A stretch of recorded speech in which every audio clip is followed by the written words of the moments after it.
So only you will have access, it will just have access to it as private.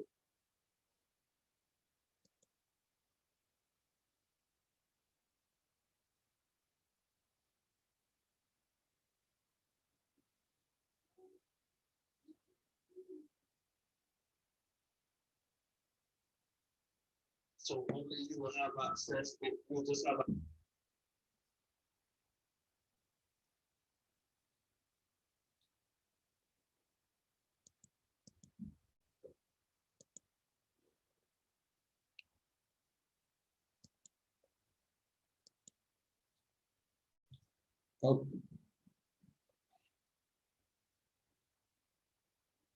Okay, Dr. Defoe, this is the link for the Zoom meeting.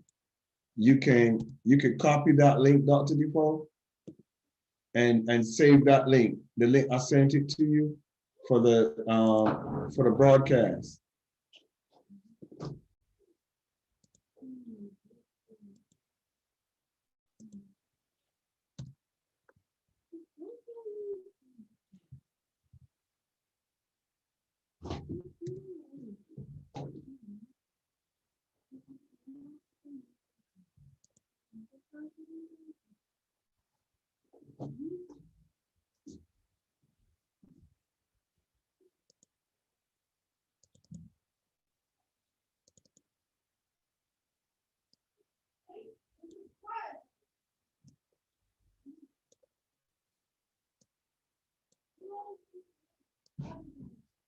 All right, Doreen, it's over to you, and then directly over to Dr. Defoe, and I'm just gonna sit and enjoy class. It's 4 minutes past 9 p.m. on the 30th of April, and today is the first Friday for Her Excellency Dr. Defoe session.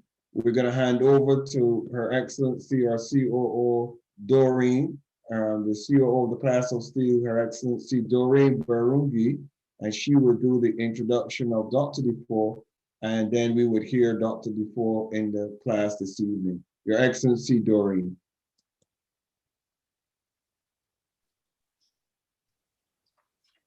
Thank you, Your Excellency, Dr.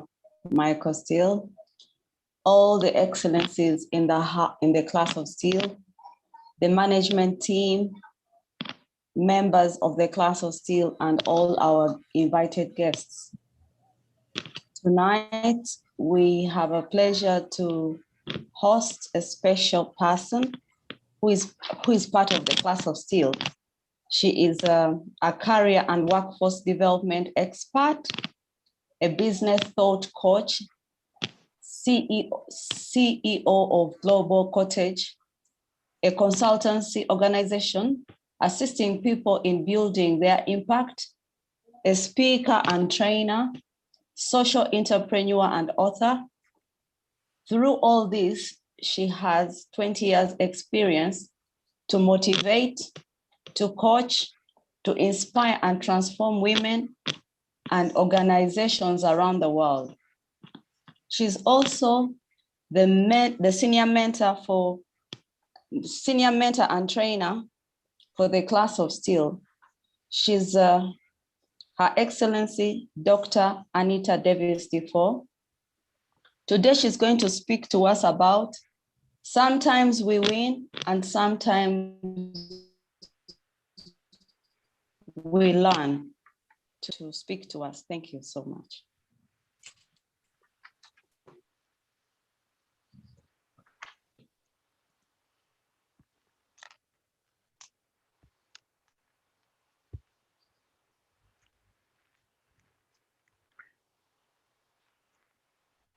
Good evening.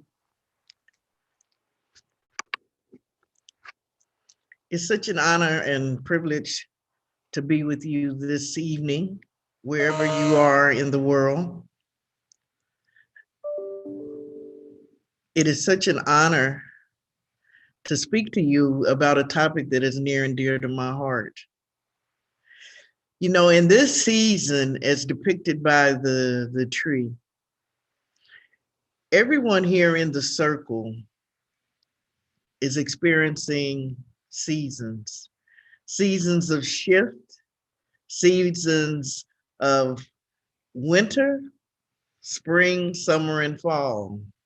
I would say right now in this season, we are seeing more transitions, more changes, more uncertainty than ever before. So to all the excellencies in the house, to Bishop Dr. Michael Steele, to visitors and guests, thank you for allowing me to share and hopefully inspire you to walk into your divine greatness and to know who you are. You know, many times when we find ourselves challenged, we often don't know how we are going to respond. We don't know how it's going to impact us. And I want you to ponder this first question as I chat with you, because we're going to revisit it toward the end of my sharing with you. I want you to think about what is the single most ingredient to your success. And that doesn't matter whether you're thinking about being successful and being a leader in business, in ministry, and moreover in your life. What would you say? What do you think is that most important ingredient? Now, I want you to ponder that because, as I said, toward the end, we're going to revisit that. But I want you to think about that. And I want you to think about that as I share with you. You know, leading, being a leader, it applies to everybody because everybody is a leader in some form or fashion. And the most challenging part for all of us is leading ourselves. Before we could lead a team effectively, before we're able to elevate, motivate, inspire a team, we first have to be able to do that with ourselves. And more people find it most challenging to lead themselves. So I want you to ponder this question that you see that I've shared with you. What is the single most important ingredient do you feel that would help you be successful as a leader in business, in ministry, and moreover in your life? Now, Robert Schuller often challenges people to ask them to answer this question. And this is another question I want you to ponder as we're in this learning circle, this class of still this evening. And that question is, what would you attempt to do if you knew that you would not fail? What would you do? What would you be doing? And I always like to add something to this question, a part two. Not only what would you attempt to do if you knew that you would not fail, but what would you attempt to do if fear and finances were not a factor? Take fear out of the equation, take money out of the equation. What would you be doing? What would you be leading? How would you be showing up in the world? And this discussion, this sharing that I'm doing this evening is something that I ponder on an ongoing basis because it's so easy to get distracted and discouraged from your divine assignment. Because just as that tree that you saw on the opening slide, just as that tree is experiencing different seasons, different things in the environment, that's what we face as leaders. That's what we're challenged often on a daily basis. So the question is, what would you do if you knew that you would not fail? Now, one of the things that we all ponder, and more of us tend to think about, what are we going to do when we're a success? How is it going to feel? What is it going to look like? What are we going to do when that success comes along? But most of the time, we don't think about how we're going to respond to challenges. I know fail is a word that exists and fail is in the dictionary, and we all know what fail means, but I tend to feel that failure is a useless word. And for me, when I hear failure or when I've experienced my own failures, I always say it's telling me to change the process, change the procedure, shift something. But many times, most of us don't have that mindset. So, first of all, is the reality that in our life and as leaders, we're sometimes going to be confronted with what we like to define as failure. And when that happens, what's the typical response? When people have a setback, when they don't accomplish what they had envisioned, when their aspirations get dashed out for a minute, people say, oh, goodness, I messed up, I failed. Most of the time, people in their mindset, they think either I won or I lost in those simple terms, much as if someone was in a soccer game. There's a winner and there's a loser. But in our lives, in our aspirations, in our work, we've got to have a different mindset. Now, this is the typical mindset. You hear people quickly say, oh, I lost. I tried X, Y, and Z. I didn't get it. I lost. I had a setback. I lost. We have gotten so accustomed to claiming that mentality, that kind of mindset. As building upon what was shared on Wednesday, when several of the speakers talked about that moment when they found themselves challenged and they said, what do I do next? Jesus, what do I do? Where do I turn? You know, I've been the victim of deceit. I've been the victim of discouragement. I've had situations, literally the rug pulled from up under me. What do I do? And so often we think, oh, I lost. I can't fix this. This is a setback. So, but now when you think about those people who really fulfill their divine assignment, they have a different mindset. People who win, and win can have whatever meaning in your world.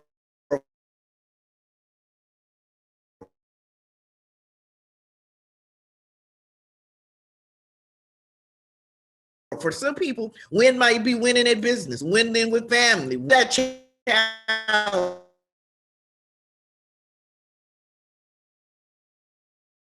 challenge when you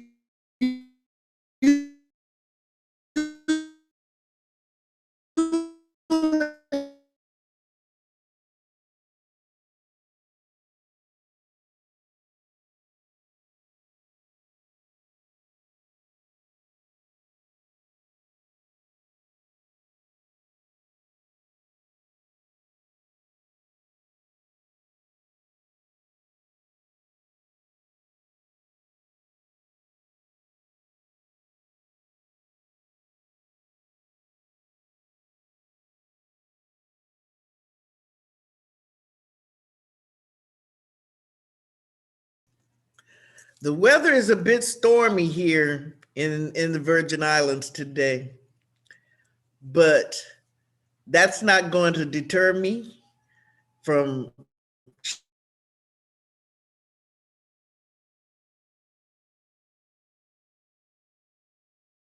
sharing. But that is the beauty of technology. And that can also be the downfall of technology. But regardless, you can't allow any kind of thing to derail you. So as you're pondering those first two questions I ask you to think about, this next question is, what do you do when you have a setback? What is the mindset? How does that make you feel? How do you react? What do you do when you don't accomplish what you plan to, what you envision when you have a loss? The losses, they can cause us to be emotionally stuck, but that is the choice. We always have a choice, how we're going to take it, how we're going to respond. That choice is always ours. But many times we give it away. We allow somebody else to dictate how we see ourselves and how we see our opportunities in the world. And Les Brown says, as you see on the slide, the good times you put in your pocket. Because it was easy. You know, you celebrating. Oh man, I had this win. Oh man, I accomplished this. Oh wow, look what I did. But the bad times, we put them in our heart. And many times we carry them around in our heart forever and a day. So you have to ask yourself, how am I going through life when I have a loss? Now I want to share you with this short video.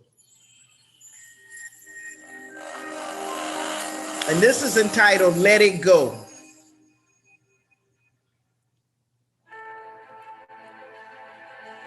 Sometimes we have to ask ourselves, what's using my life?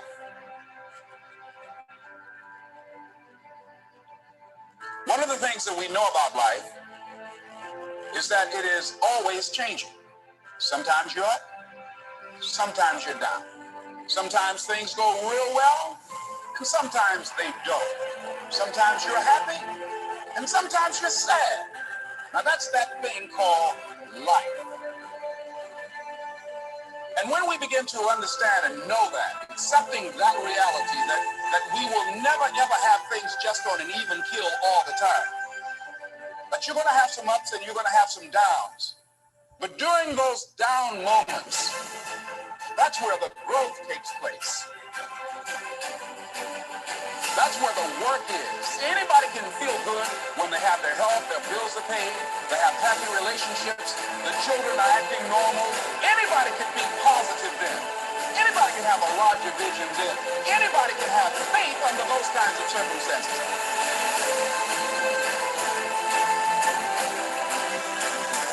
See, but the real challenge of growth, mentally, emotionally, and spiritually, comes when you get knocked down.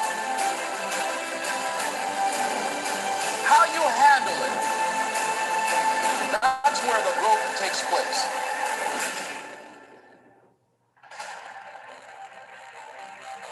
What has brought you to this point? What did you learn from it? Are you learning anything, or are you doing it over and over and over again? Are you going through it, or are you growing through it? Are you bigger and better because of it? Things are going to happen to you, and the most important thing to do is to harness your will and let it go. I'm in control here. I'm not going to let this get me down. I'm not going to let this destroy me. I'm coming back, and I'll be stronger and better because of it. You have got to make a declaration that this is what you stand for. You're standing up for your dreams. You're standing up for peace of mind. You're standing up for health.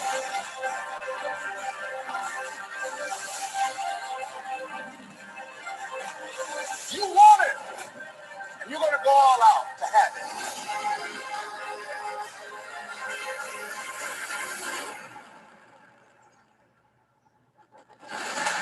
Yes, I'm going to turn this situation around. I'm not going to sit back and moan and cry over what happened and what went wrong and who did what.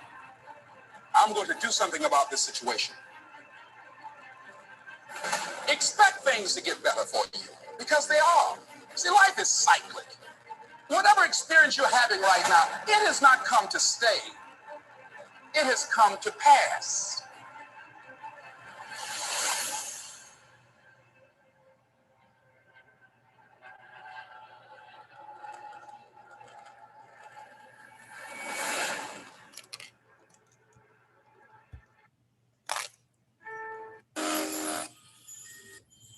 So how many of you are holding on to something? How many of you, something that happened some time ago, that you're still holding on to it, that you are letting it keep you reliving it? How many of you are still stuck on something that happened last week, a year ago? How many of you are still letting something, some experience, some setback? How many of you are reliving it over and over and over in your mind? How many? And so you have to ask yourself, why am I holding on? Why am I not letting this go? Why am I not moving on? You have a choice as to how you're going to go through life, how you're going to experience life, and what you're going to do with those life experiences. Everything that happens to us is preparing us for that next experience, that next divine assignment. There's rarely any mistake that you have gone through something, that something has happened, or that you have faced some kind of challenge. That's part of the growth. We grow in the valley. It's very easy to stand up and celebrate when we have gotten the award, when someone has acknowledged what we're doing. But what happens when we have a setback? What happens when we find ourselves, we find ourselves stuck, when we find ourselves destroyed, discouraged? So you have to ask yourself, how do you handle loss? And in this season, we're seeing more loss than ever before. Loss in business, lost in loved ones and friends, lost in being able to assemble with people. We've seen industries disrupted. We've seen this global pandemic shift everything that we knew it. And we continue to face that on a daily basis. And so part of us as we're journeying is how do we handle loss, because loss is going to come. And so what you have to ask yourself as you're journeying, as you're leading, whether in your life, whether in ministry, whether in your business, keep in mind, the only person you need to compete with is your face, yourself. You don't need to compete with someone else, because it's hard enough to really keep your own self on track. This slide tells us the only defeats and victories in this life that you should be concerned with is what you win or lose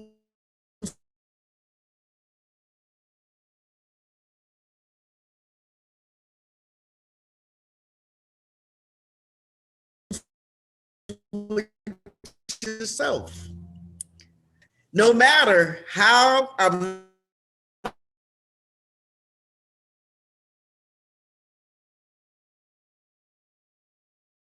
mindset is, loss doesn't leave us.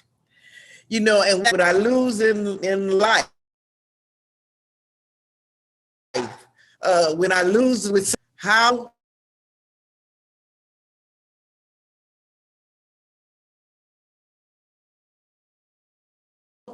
do I go forward?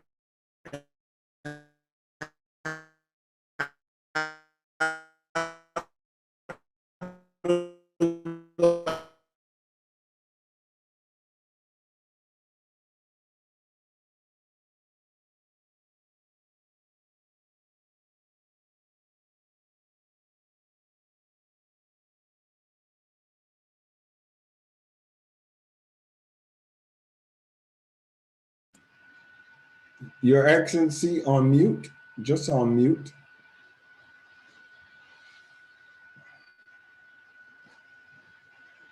Just press the unmute button, Your Excellency.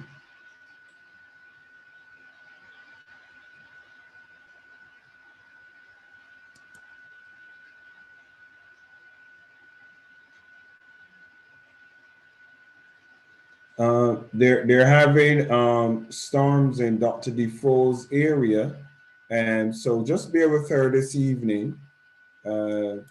while she kind of gets it sorted out with the internet. It's gonna be a little bit in and out, but we're just gonna work with it.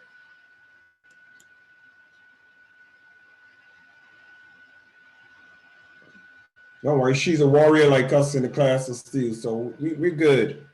Everybody okay? Come on, give me a wave. Everybody okay? I can see you guys. Well done. We got this.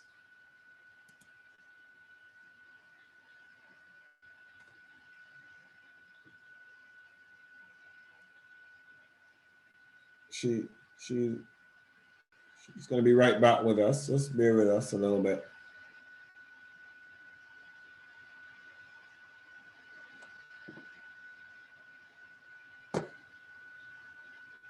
All right, Dr. Defoe, you're back in the saddle.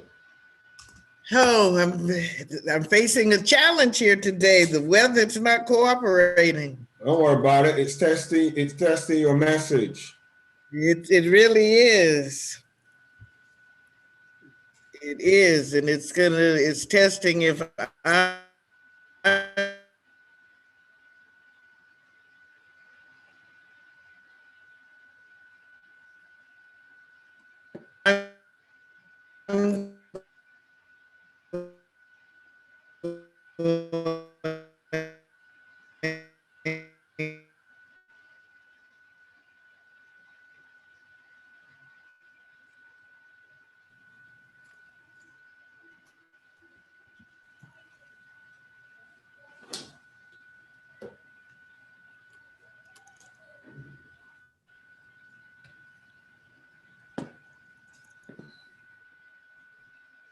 You got this. Don't worry about it. You got this. Technology don't win us. You got this. You're okay.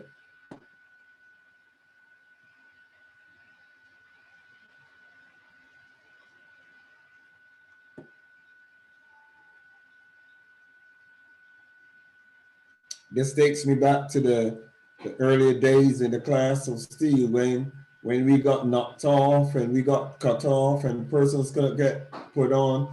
Come on, Victor, Your Excellency Victoria, you know what I'm talking about. But the message was so good and we were so passionate that we were going to get it done that we never quit. We just stuck there. Some of us had to change phones, computers, buy new phones, buy new computers, get a new data plan, but we got it. You did, Dr. Defoe? Press on mute. Press the on mute button. Once you press on mute, we'll get you.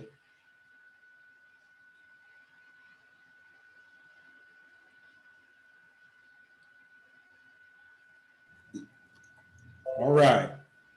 You good? Yeah. Don't let it overwhelm you. We're in the class of steel. We're accustomed to this. This is part of it.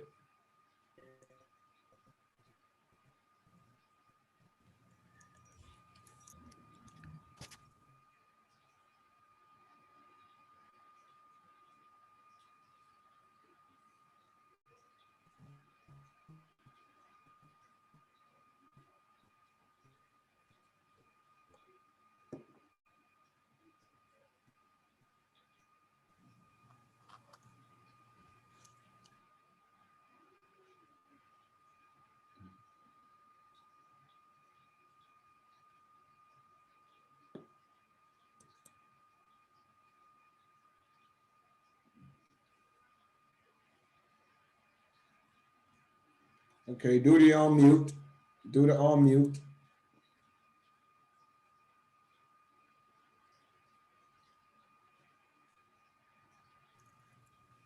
All right, we got you. All right. Can you see my screen? Not seeing your screen yet. Still seeing my screen. You click share.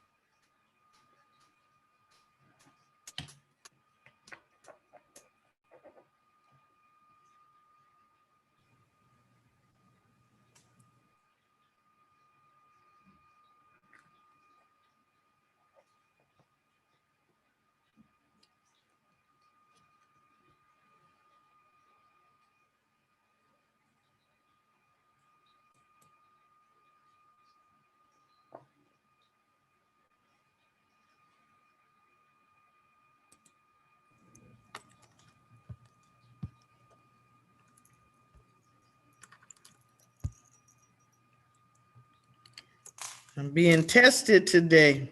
That's all right. You've got it.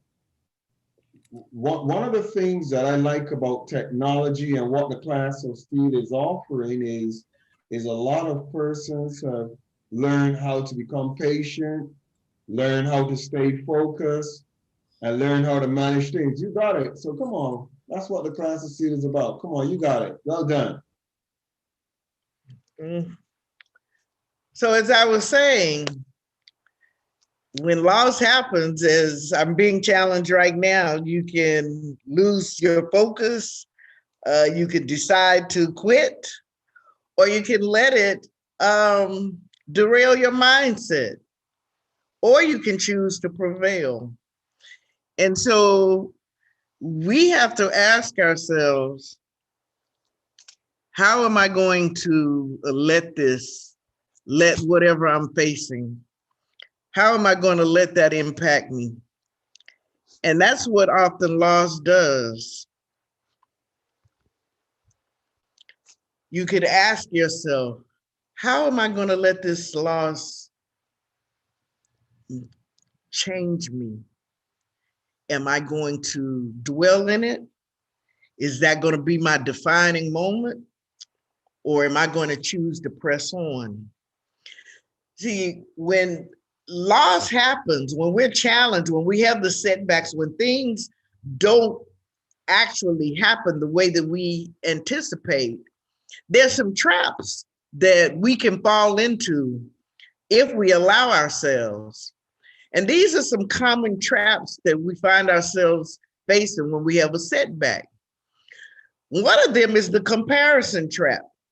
When we see somebody else progressing, when we see them doing what you aspire to do, when you see them perhaps achieving more faster, you start comparing yourself.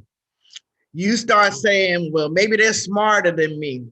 They've got more money than me. They have more resources than me. You start comparing yourself and you allow that, to consume you instead of looking at your process and saying, what do I need to change? What do I need to shift? What do I need to do so that I can achieve the outcome that I want? We get into the comparison trap. The next trap is the timing. We say, this was bad timing. I should have waited. I should have waited till everything was all lined up. Well, I'm here to tell you, in this life, no matter whether in ministry, in business, in any aspect of your life, if we're waiting for all of the stars to line up, if we're waiting for that perfect moment, I'm here to tell you, there's no state of perfection because you can always continuously improve something. So don't let timing, don't let when you have a setback make you sit down. Don't let that make you quit. Always, when something doesn't happen the way that you anticipate, you have to look at it and see and say, what do I need to shift? What do I need to do? So there's the comparison trap. There's the timing trap. There's the mistake trap. Oh man, why did I try that? That was a mistake. I should have known better than doing that. I made either a mistake in the process or I made a mistake trying this project. I made a mistake trying this business. We go through this mindset thinking that somehow, because we didn't accomplish what we wanted to at that given point in time, that it was a mistake, that we made a mistake. The mistake is then not analyzing it and figuring out what you can do differently. Then the fatigue trap. We could get into the mindset where we say, excuse me, I'm tired of trying. I'm tired. I give up. I'm weary. I'm weary physically. I'm weary spiritually. I just don't have it to give. And some of us, sometimes we fall into the fatigue trap. There's the inspiration trap, where we say, I give up. I just don't feel inspired. I don't feel compelled. I can't do this anymore. Or we start rationalizing, and we start saying, well, you know, that wasn't a good idea in the first place. I shouldn't have partnered with that Anita Dafoe. I shouldn't have. That was a mistake. If I hadn't done that, then that might have given me something else. I might have had a better outcome. We start rationalizing instead of really looking at the reality and figuring out, what do I need to shift? There's the perfection trap that we say, oh, well, I did this, but it wasn't perfect. Well, there's no state of perfection. There's always continuous improvement. We can always make something better. And when we let that thought of perfection, when we focus on that and say, well, I did this event, I did this program, I did whatever. And the fact that it wasn't smooth sailing, the fact that it didn't work out as you anticipated, then you say, oh man, this was a failure. I didn't really do what I say. I didn't accomplish what I wanted to. And then you end up beating yourself up because it wasn't perfect. Or the expectation trap, that you expected that something was going to turn out a way and it didn't. And the fact that it didn't meet your expectation, whether in process, attendance, whatever, that you say, oh, well, I wasn't successful because I didn't accomplish what I thought I was going to accomplish. And then there's the self-image. There's how are people going to see me? What are people going to think about me? I didn't accomplish what I said the way that I thought I was going to. How are people going to perceive me? What are people going to be saying? We put a lot of energy when we go through our life experiences, either seeking perfection, having expectations, or our self-image. So now, when we think that way, it says either we're being extremely prideful and we need to visit humility. You know, it's one thing to have pride as leaders, because pride is a great thing, but we also have to have humility. We have to embrace our humility. And when we're very prideful, we sometimes allow ourselves to pick up some of these behaviors that are listed here, whether it's blame or denial, whether it's insecurity, or sometimes we even isolate ourselves, or we become very closed-minded. It is wonderful to have pride, but it's always stronger to be filled with humility. Real leaders, true leaders, impactful leaders, they don't have to always present themselves as the smartest person in the room. They can embrace everyone in the room. They are gracious with everybody. They carry themselves a certain way, no matter where they travel, whether that they are with kings, queens, your excellencies, or a homeless person on the street. So when I ask you, to think about your pride and your awareness of yourself, look at these questions and think about how you would answer them. Think about how you're going through the world. How are you showing up in the world? Do you believe, that you have to know it all, or that you always have to be in charge, or that the rules of life don't apply to you? How do you see yourself? Because when we become too prideful, it really impacts our ability to really achieve what we design and desire to as leaders. So look at those questions. Here's some more. Do you think you can do things all by yourself? That you don't need partners? That you don't need to collaborate with people? Do you think that you're more important than other people? When you look at these questions and you think about, maybe there was a time in your life that this was how you went through the world. But as we grow in wisdom and we grow in grace, we realize that we need a balance, a healthy balance between pride and humility. So you have to ask yourself that on a constant basis. So you get back to this, where is my learning coming from? How do I grow as a leader? How do I grow in impact? How do I take these experiences, some that are more challenging than others? How do I take them? How do I allow them to shape me, to mold me, to grow me? And it comes, as you see, it comes outside of your comfort zone. It comes in those moments where you might have had a setback. Very rarely do we learn from something that we're already great at, something that we do with ease, something that you could do with your eyes closed. That's not where the learning comes from. The learning comes from the challenges, from the setbacks, from those opportunities for growth. And what that does is allow you to grow your expertise. It allows you to expand. It's out there outside of your comfort zone where we learn how to do new things, how we embrace new experiences. And as leaders, impactful global leaders, we have to be open to learning. And we have to shift from that mindset. When you have a setback, when you have a delay, you can't see that as a loss. You've got to see that as a learning opportunity.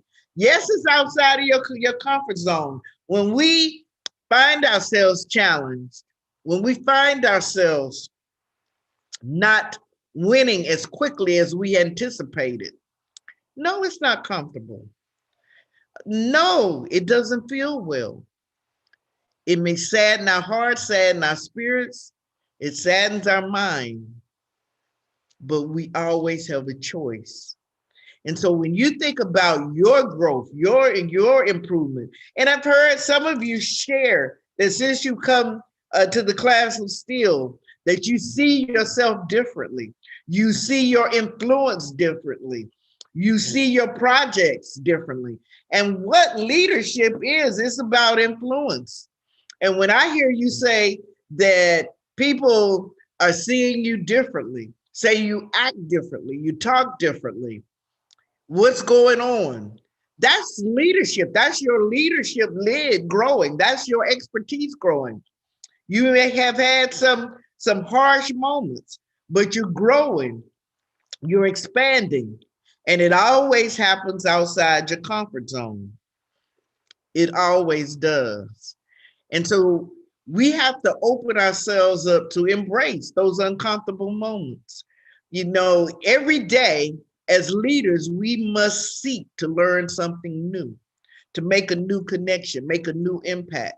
It is learning. And if you embrace that mindset, I'm gonna either win today or I'm gonna learn something today.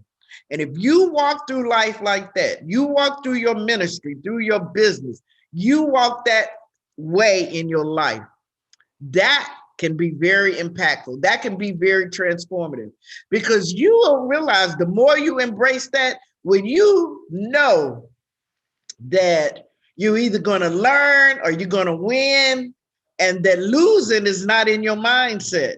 And that's how you greet each and every day. That's how you greet your projects. That's how you create and impact your ministry. Whatever you are doing, if you know that those are your two options.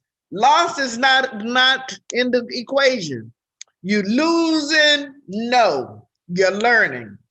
You're learning or you're winning.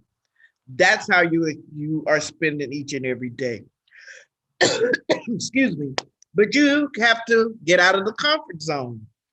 I shared with some of you that were on here the other night about how I was out of my comfort zone when I was asked to give a sermon in El Salvador, not speaking Spanish, and the only non-minister in the mission trip. I was way out of my comfort zone.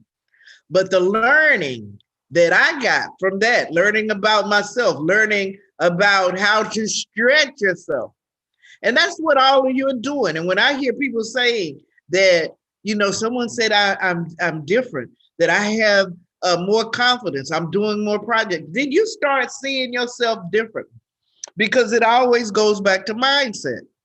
So you have to ask yourself, even in those moments, what kind of mindset do you have? When we get a fixed mindset, we're just stuck. We're not open to change. We don't respond to change. We don't respond to opportunity.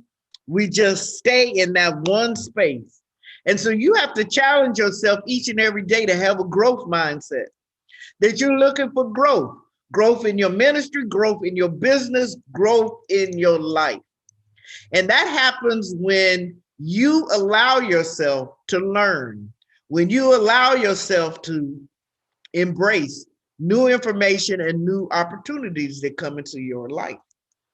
So you can't let that fixed mindset hold you, because if you do, if you allow that, you will never, ever walk into the pathway to your divine assignment, because there's going to be some mystery that comes. There's going to be some opportunities. It's going to be far different, because what I have found for everyone, what you think your divine assignment was very rarely is what it is. There may be some aspect, but typically it's more than you thought. It's taking you to places and doing things that you had not anticipated. So you got to feed your mind each and every day. You got to be with that growth mentality, and a positive growth mentality. Because think about it. If you are a gardener, and I'm sure there's some people here in this class of Still Tonight that you garden. And for those that don't garden, but if you think about this, and someone shared this with me the other day about what we put into our mind, what our mindset is. And he was sharing, think about it. If you put a pot somewhere and let the pot sit there, whether that pot has soil or not, if you don't get rid of the weeds, if you don't go and pull the weeds out, the weeds just grow. They keep growing. It's like they come out of thin air. You could just have an empty pot sitting somewhere. And I know you've seen it. And then the next thing you know, you see weeds starting to grow in the pot. And that's what happens in our mindset. When we do not tend to our garden, if we don't be careful of what we let go into our garden, and your mind is your garden, your mind is your most powerful tool, the most powerful computer, data system that's out here. But you got to ask yourself, what am I putting in my mind? What am I allowing to grow in my mindset? Am I letting weeds take over the goodness in my mind? You have to ask yourself that on a daily basis.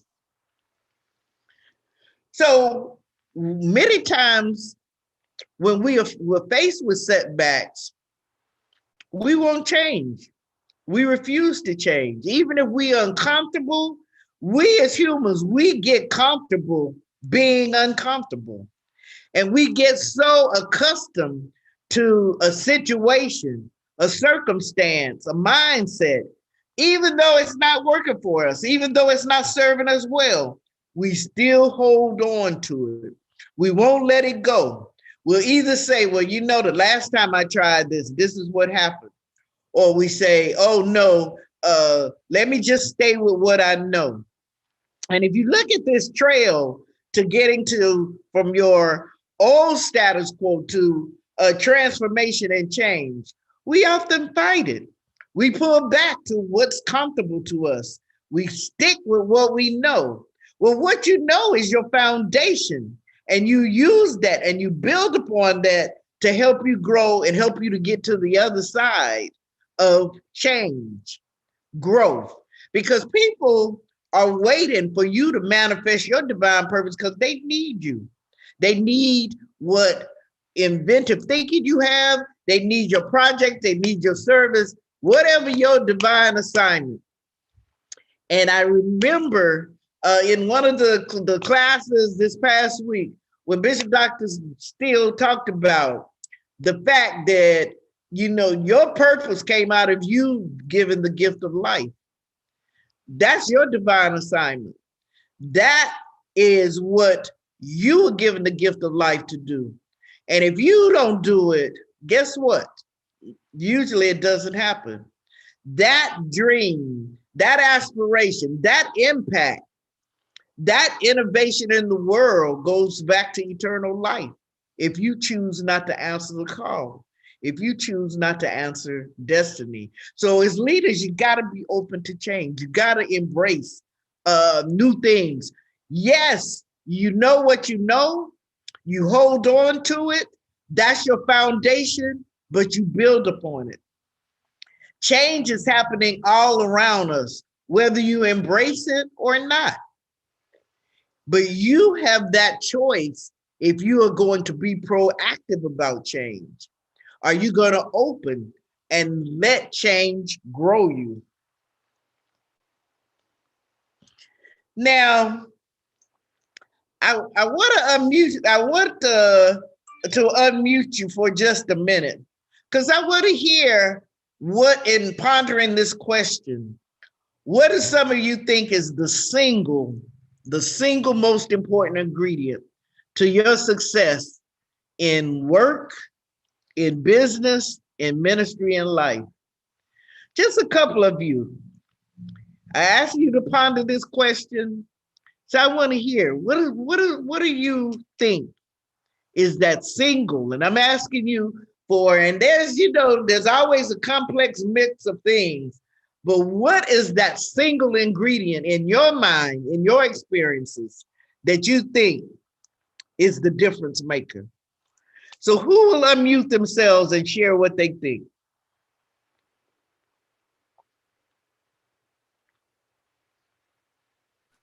Your Excellency, I think we should have individuals just wave your hand if you want to answer, so that I see Sarah's hand that's going. Sarah, go ahead. Pleasant good evening, Sarah. I see you. Don't I can see the screen. Sarah, unmute yourself, please.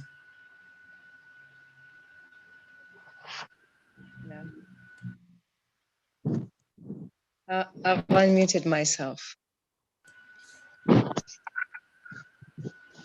Yes. Hi, everyone. Good evening to you today. Good evening. Good evening. I'm trying to put on my earphones so that my voice is clear, maybe.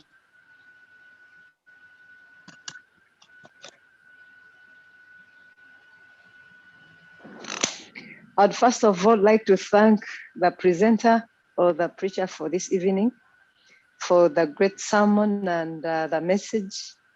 I'd also like to thank Dr. Steele, because you gave out this sermon last time when we were here.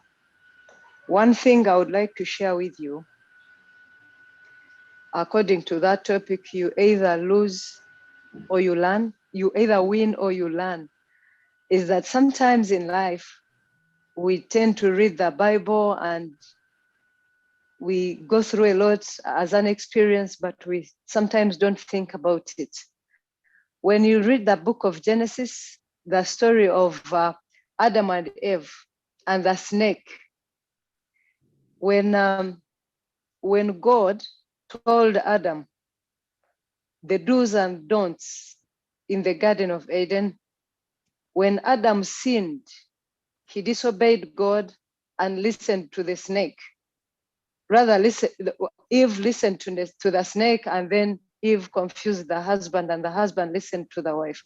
But when God's voice asked Adam, "Where are you and what happened and what have you done?" Adam was like, "It's the woman that you gave me." When God asked the woman what had happened, the woman also said it was the snake. It's like the human nature. Sometimes we intend to play the blame games. Sometimes we do not even accept that it is okay. If you make a mistake, admit it, learn from it, and correct your mistakes and move on. this is what I learned from the life experience. It's not a matter of blame game. Like you say, oh, I should have succeeded business-wise if I hadn't listened to so-and-so. Oh, I have done this and that if I hadn't done this and that. I think the right thing to do is to accept that in life, even if you don't achieve what you want to achieve, it can't be a total, complete loss. Okay. So There you're will be appreciate that, look up to God and move okay. forward. Thank you. So you're saying to learn from the experiences, being okay to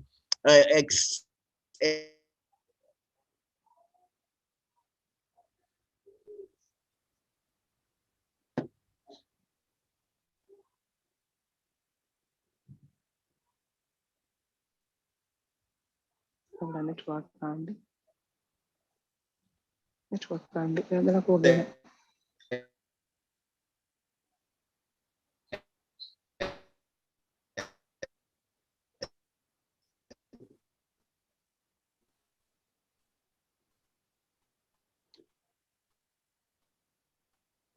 All right, there's a storm in Dr. Defoe's area.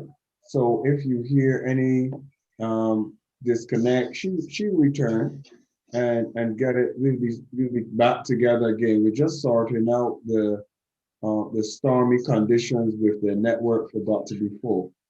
So just bear with her and she'll be right back. Sarah, thank you so very much for your contribution because your contribution is very relevant and I identify with you and appreciate that.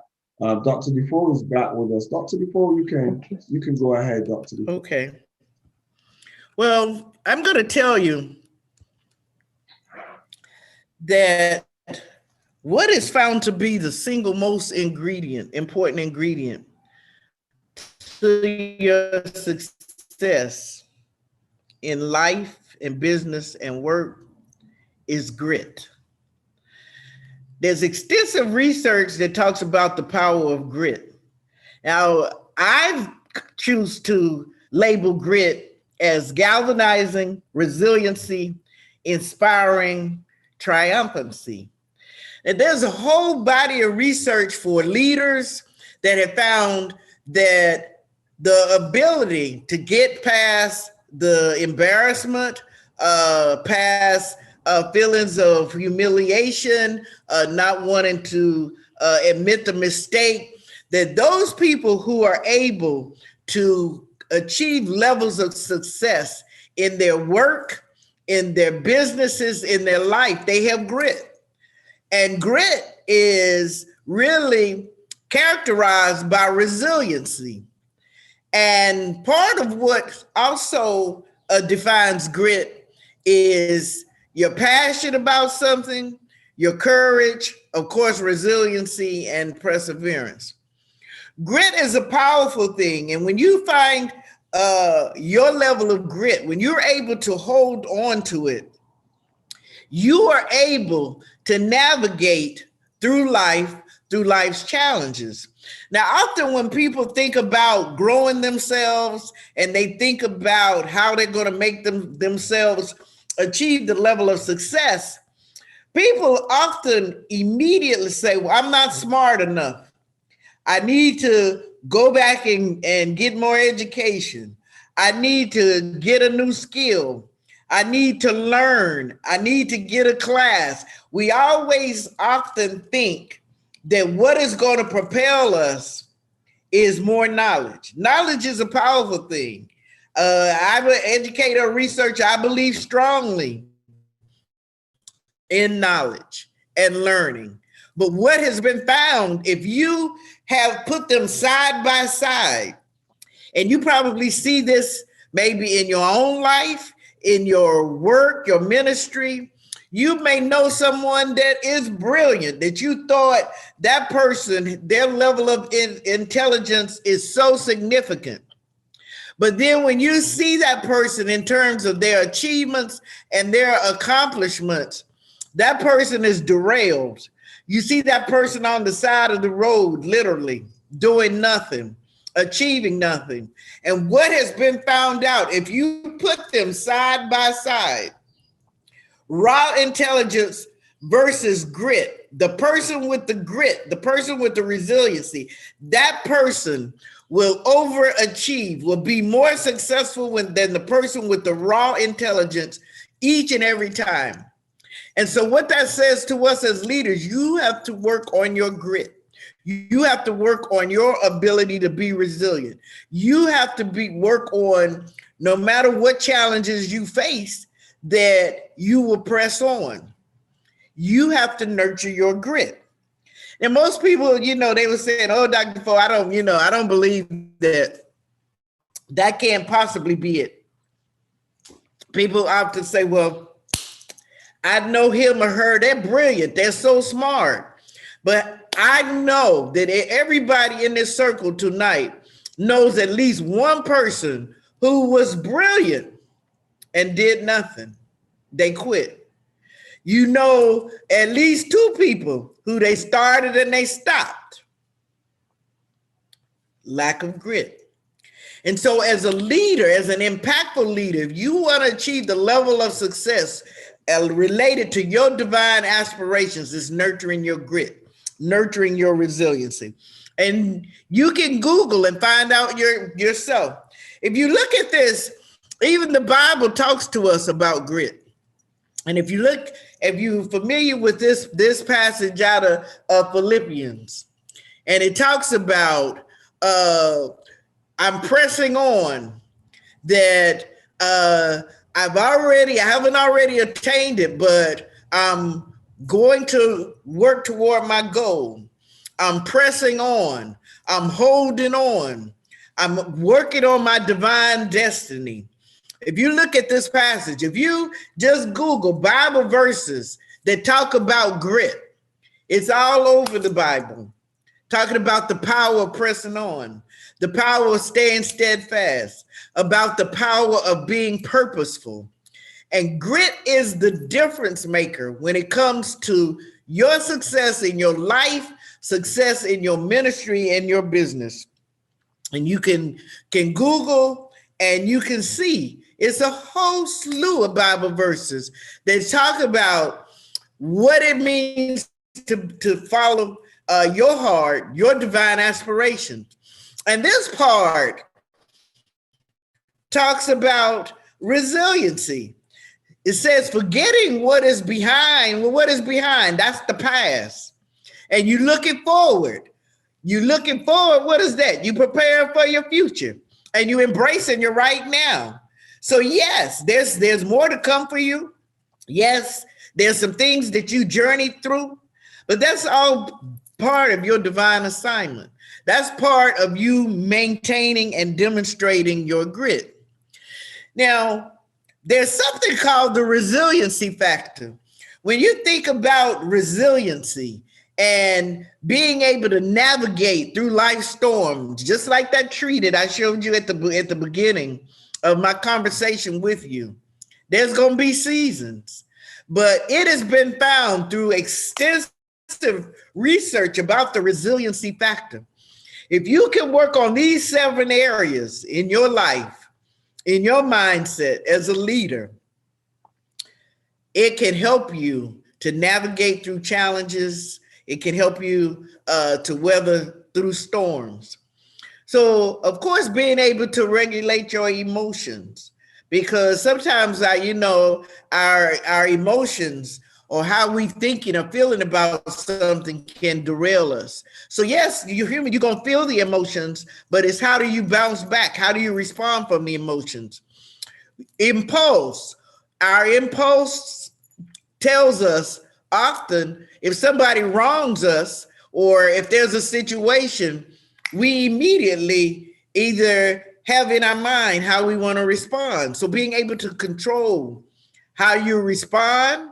I heard, some of us on Wednesday talk about the power of forgiveness, and you were spot on. You need to forgive that person as much as it is for them as for you, because when you hold on to it, When you walk around with a spirit of unforgiveness, you can't really be who you are. You can't really aspire because you upset. You carrying that around like a sack of potatoes on your back.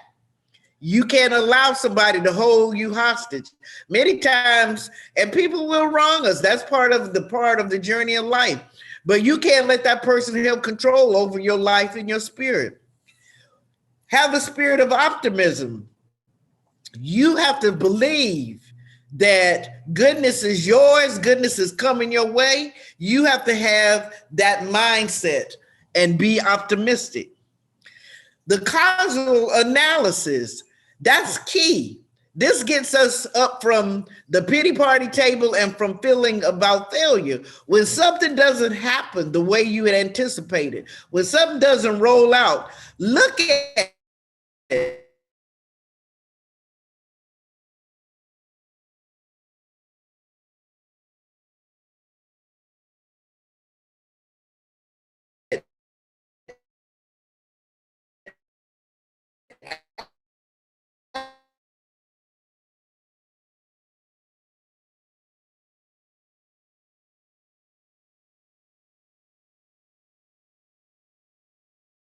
Get yourself and you got to grow yourself. And sometimes as a leader, you have to depend on yourself. Sometimes you have to build it and then people come after you build it. But that's okay. Because if you are responding to your divine assignment, your purpose, you are unstoppable. And then, of course, reaching out.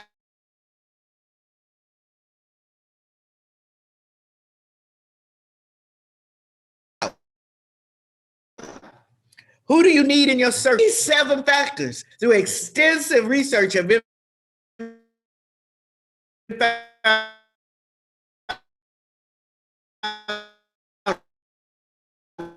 If you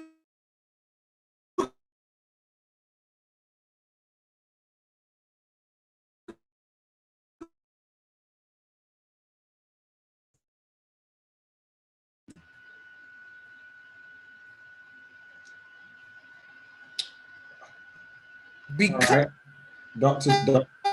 Defoe, if you're hearing me, we've lost you for just a slight bit. And we've lost you a little bit between in the resiliency factor. You wanna, okay. Yeah, just go through the resiliency factor, Dr. Defoe. Don't worry about it. We're gonna get there. And don't let your eyebrows squeeze like that. It looks like you're getting defeated. I can see it. I can see it. Don't let it get like that. You all right. We all here technology people and we love you and we know you're doing your best. And we know that if you were in person, you were not gonna glitch like this. So it's all right. It's not your fault. Come on, somebody, give her a wave and let her know it's okay. Because it's stressful when you do this. Come on. I've done this and it's stressful. You feel like you just want to throw in the towel, smash the computer, kick the floor. You know, you go through those emotions. Go on, Dr. Defoe. You ready? Unmute yourself when you're ready and let's get this on. You're doing good. We got this. That's what teamwork is all about. And you're not even 16 anymore. This is a kids. This is for the next generation. You're gonna handle this. Just click on mute. You click on the unmute. Thank you guys for your patience with us this evening. Really appreciate it. Don't worry about it. We got this. Mario Francis, WhatsApp audio. Technology. All right, go to the resiliency factor. Let's do this. We got it. Okay, let me get back to my slideshow. Don't worry. Put a smile on your face. You're doing good. You feeling okay? I'm talking about sometimes you win, sometimes you lose, and I feel like technology is winning. Technology ain't gonna win. You're gonna win this. You're gonna win this. We ain't leaving you. We here. We here. She doing all right, Doreen? Doreen, she got the thumbs up?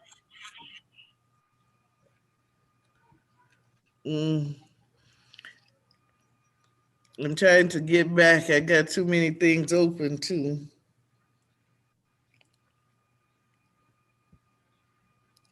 That's not it.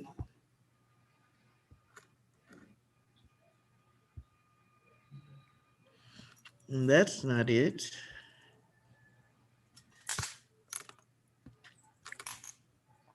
I guess at least if I had sent you the PowerPoint, that might have. Don't worry, next class, I'll do the PowerPoint and I'll just let you go through it. That's all right. Yeah, well, I hope that the weather, that's, the internet has never been this bad as it's been today. Yeah, because you got a big challenge today. Persons are popping in and out as well, so you're doing okay. Mm-hmm. The storm. Let me close some of these things. I don't see my PowerPoint on the screen share.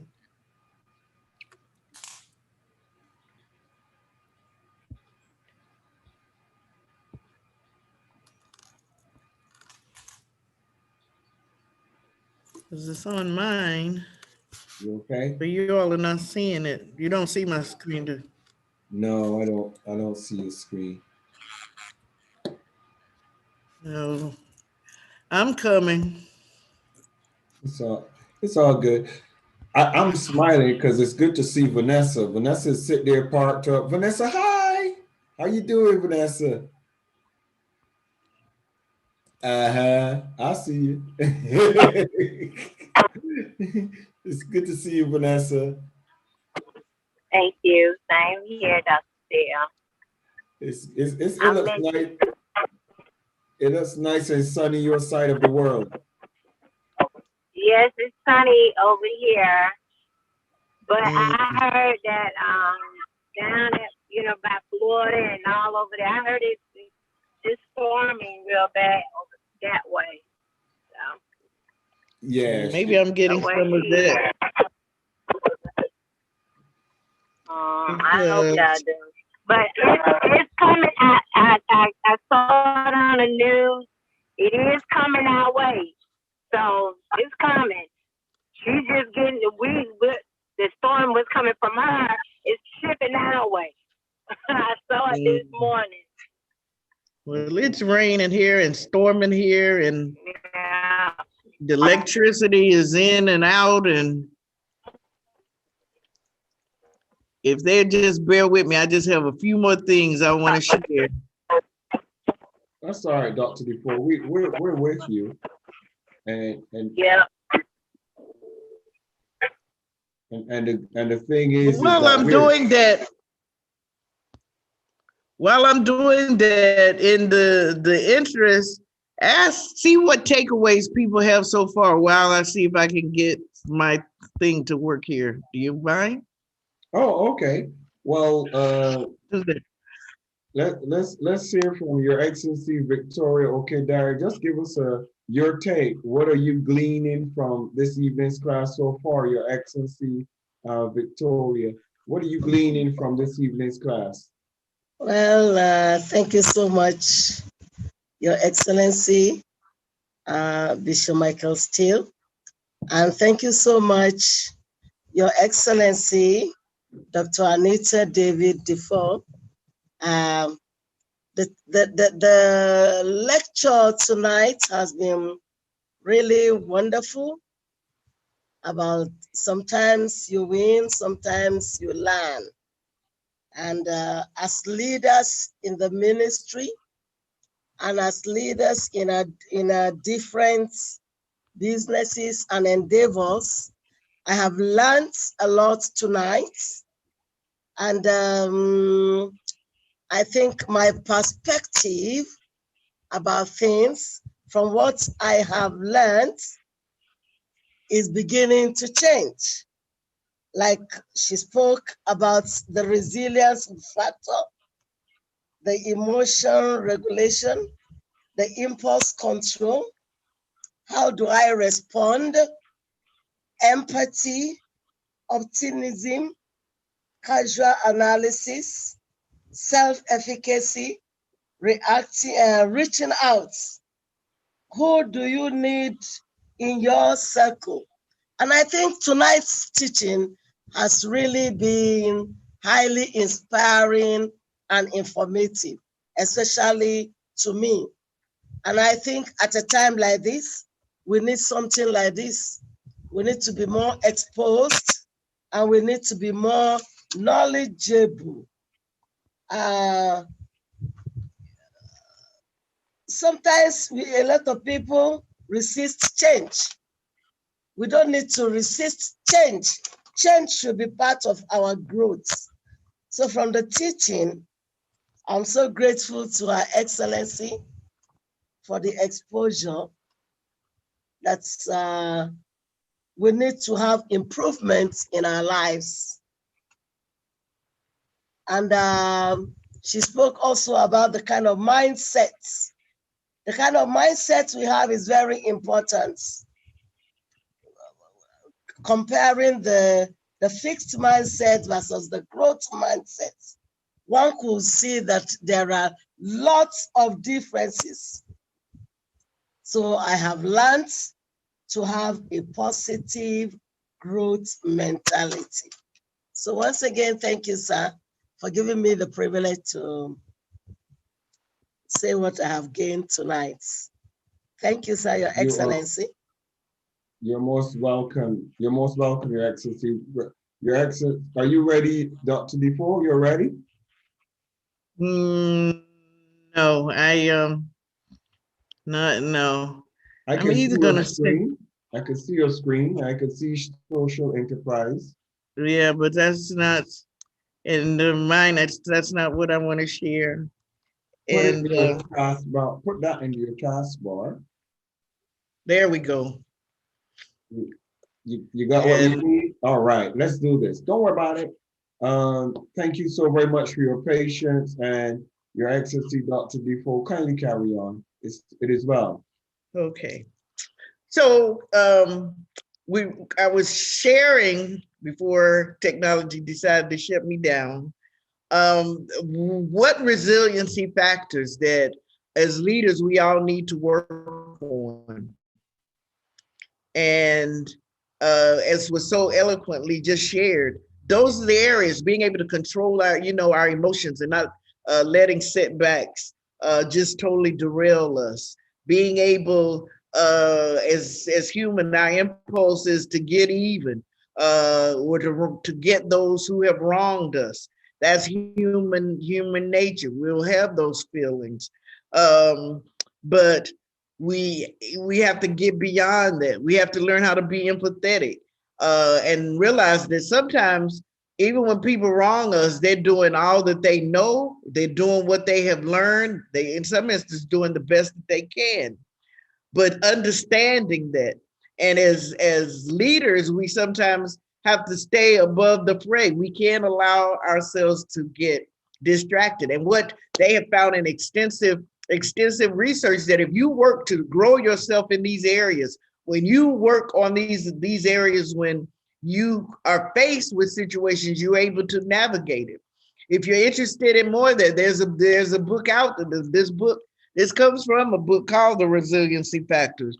And it always, as I said, interesting to people because they can't believe that grit and resiliency is more important in terms of achieving your purpose and your divine assignment than raw intelligence. Because people often compare themselves, or they feel that if I was just a little smarter, if I had just a little bit more knowledge. But that's not it at all. It's about sticking to something, demonstrating that grit. And so I want everybody, when you get off the call, out of the circle tonight, I want you to embrace these two terms into your spirit. I want you all to think of yourselves as solutionists and possibilities. Solutionists, you staying focused on what is the learning opportunity here? How can I solve this? Yeah, the challenge is going to come, but in that challenge, what's the opportunity? How do I solve it? Yeah, you look at the root causes, you look at whatever's challenging you as a leader, but then you ask, what is the solution to this? How am I going to fix it? And as a possibilities, you were saying, well, what's the possibility to learn here? How can I look at this differently? And then it helps you when you think back to my original question about what would you do if you knew you wouldn't fail? When you think about it as a possibility, that's the mindset that you have. Failure is not an option. Here, a possibility is someone, they looking for the silver lining. They, they look at the circumstances and then they figure out, what can I do to fix this? What's the possibility for learning here? How can I shift this? And your aim is always to accomplish that purpose that you have, and you're doing it, with intention and integrity. This is what possibilities do. And that's what all of you here in the class of still your possibilities. And then you want to know, what is my instinct telling me? What do I need to, to do? Because we get that feeling. Spirit tells us, but because we're living in this concrete world, we forget, or we don't always acknowledge our spiritual part because we're so used to seeing something in black and white.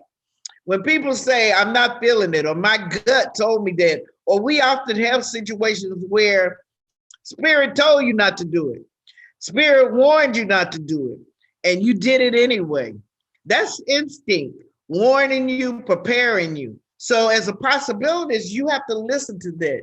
Yes, you're looking at what's in the physical, but you're also looking in the spirit. You're thinking about, does this feel right? Am I on the right path? Because we know. And you also, as a possibility, you accept what has happened, what's happening, but then you say, how I'm gonna move forward? What did I learn from this? I know not to do that anymore. I learned this. I learned that. I often think about Thomas Edison when he says, people say, well, you failed 10,000 times. And he was like, no, those were the steps I took to create the light bulb. So it's your mindset. It's how do you see the circumstances and the situations that come. And you have to ask yourself as a possibility, are you have the result mindset or a purposeful mindset? Because yes, you want to get results, but being filled with purpose, it has some different measures of success for you. It has a different way, a more expansive way than just getting results. The resources you need, the impact you want to achieve. You're getting the results, but you're also getting a sense of gratification that is beyond compare because you're walking in purpose. So yes, you want to go from the fixed mindset to the growth mindset, and don't just stop at results, not the results. You want results with a purpose. That is part of really learning from each and every experience that comes into your life. My question to everybody, when it comes to sometimes you win, sometimes you learn, thinking about what is your mindset? What areas do you need to strengthen? And we have to remember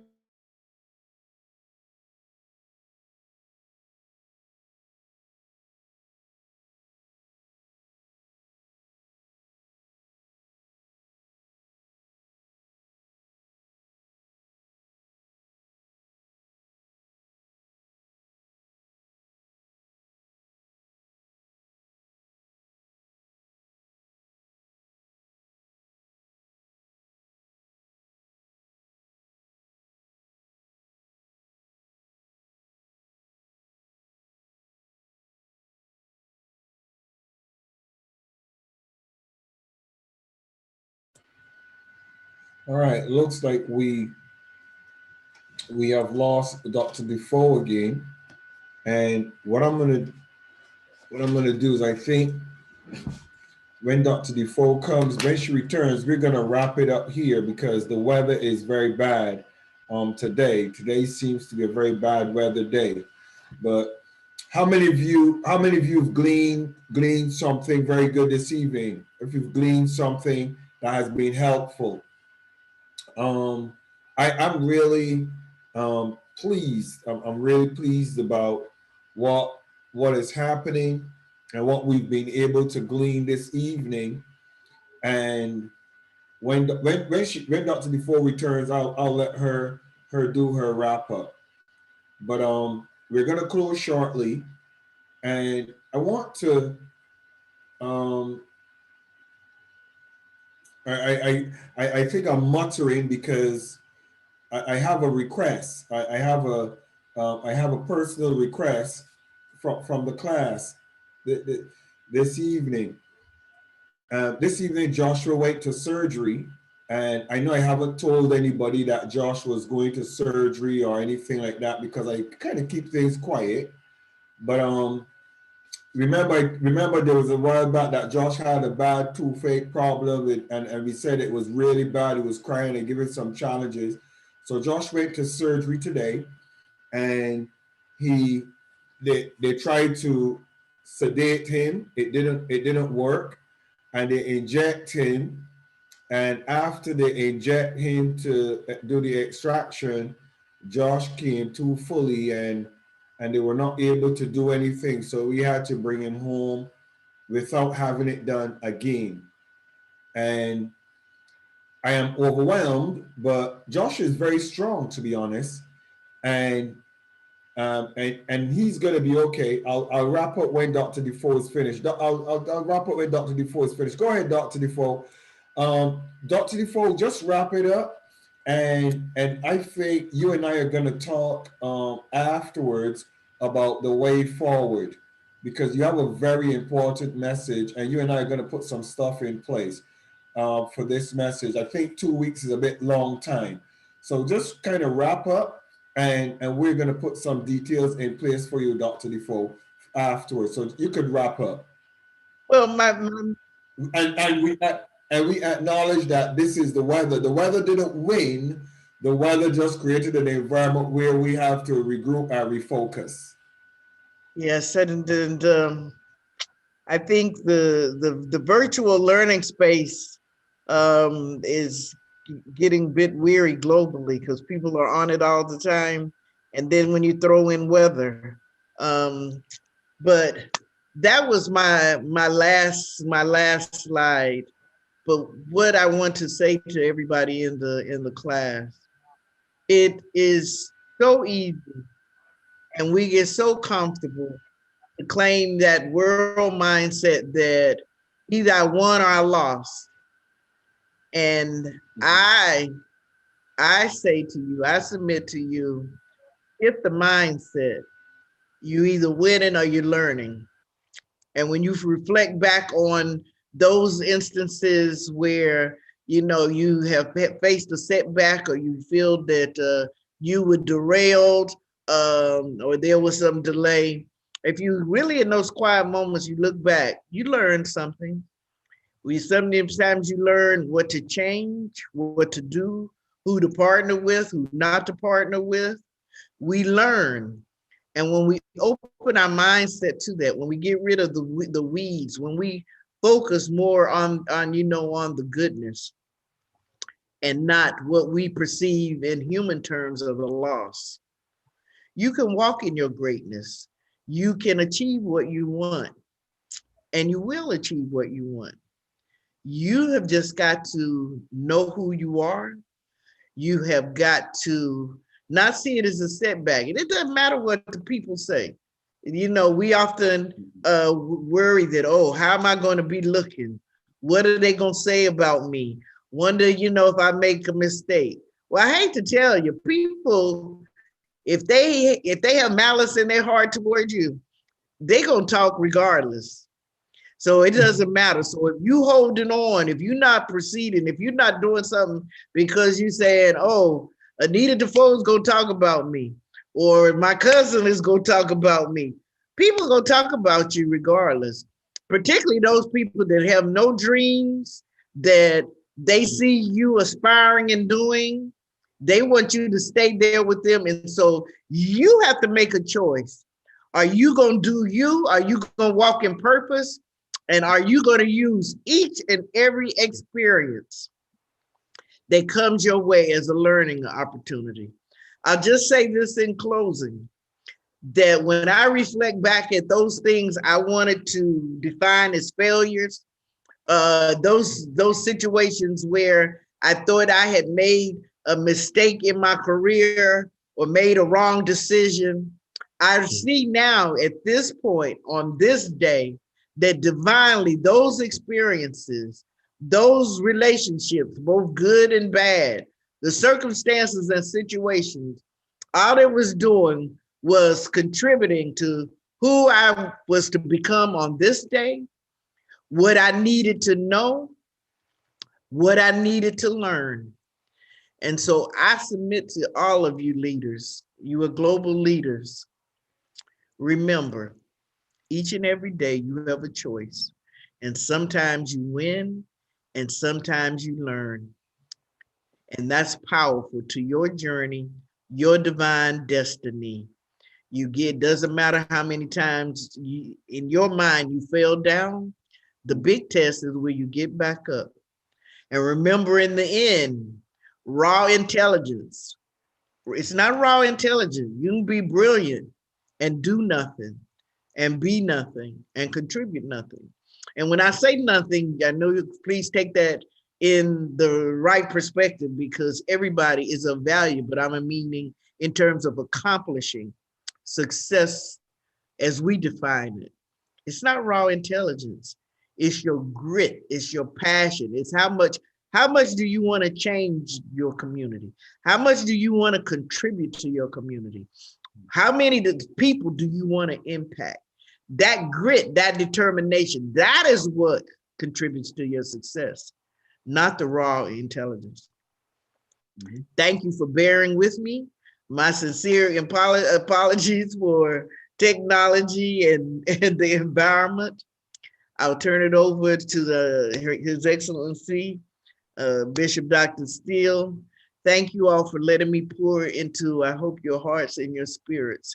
And I hope that this will be of some value, that as you grow in yourself and you grow in your leadership and you are pouring into the lives of others, that you will always remember, sometimes you win, sometimes you learn. Oh, come on, let's celebrate Her Excellency Dr. Defoe. Come on, she made it to the end, and it was challenging. It could have been overwhelming, but you know what? Here's the thing. You in the class of Steve have some of the best the world have to offer in teaching. Discipline, character, attitude, it's a package. And as we sit down here, we see that everybody goes through the challenges, every single person. And Dr. Defoe, I'm proud of you. I'm proud of you because I'll teach you a little secret, Dr. Defoe, that I've been watching, and I had to learn to develop it. And I'm going to teach every person in the class of Steve to develop it. Your face tells people what's going on with you. And the beauty of this video and Zoom is you can't hide your frustration. And I want it to be known that frustration is real. Come on, wave at me. Frustration is real. It's real. Even when your face does not, even when you do not want your face to let the world know that frustration is present, your body is saying, hell no, I ain't backing down and hiding the reality of what's going on right now. No, I'm letting everybody know what's going on inside of here. And what's going on in here is frustration. Look at this.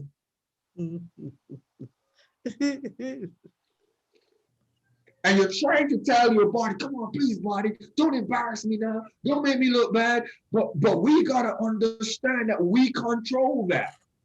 Come on, somebody, are you with me? We control that. And if we don't know how to manage that, we're gonna get caught out.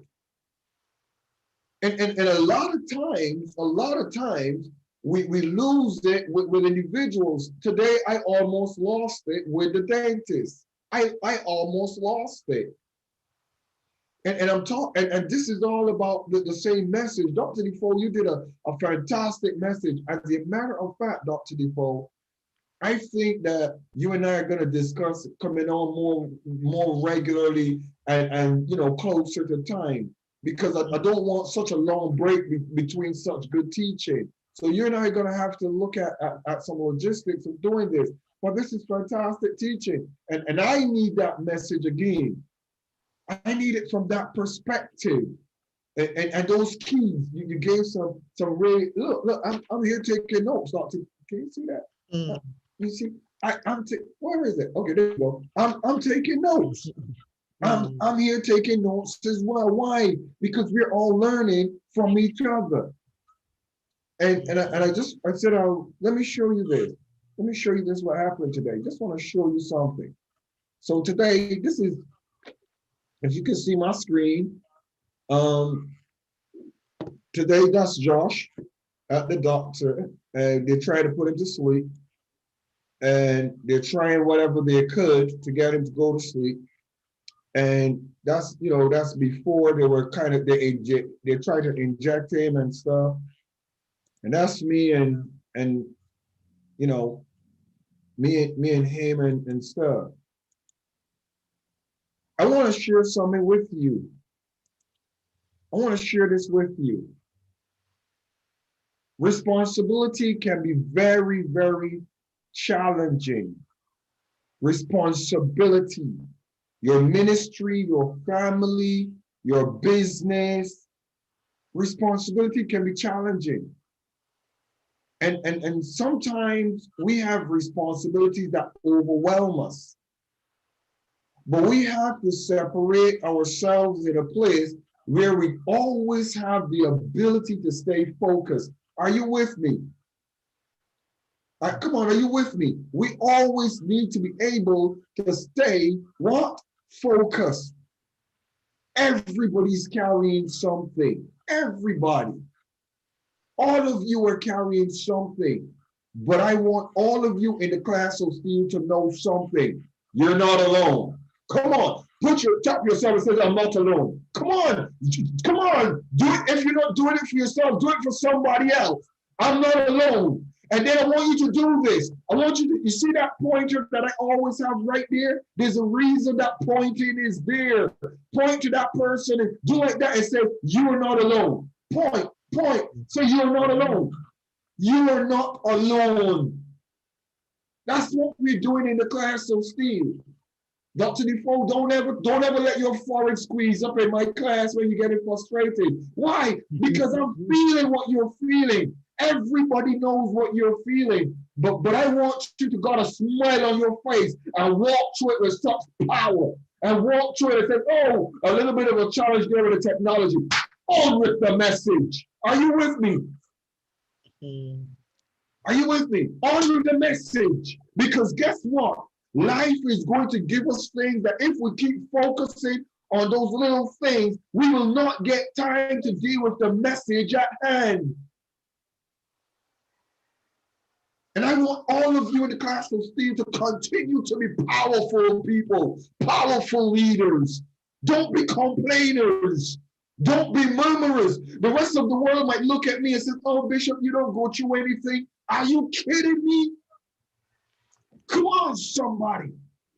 All of you. I want you to step up your game. Step it up. Dr. Defoe, I love you. I love you. When I was sat there like this. And I wasn't going nowhere. As a matter of fact, I was just going to be silent. I just wait for you because that's my nature. You know why? Because I know the times that it has happened to me and I was struggling behind the scene. I couldn't even find Zoom sometimes. Sometimes I couldn't even find the PowerPoint. Come on, somebody. It's going to happen to you. It's going to happen to you. But all of you in the class will still listen to me.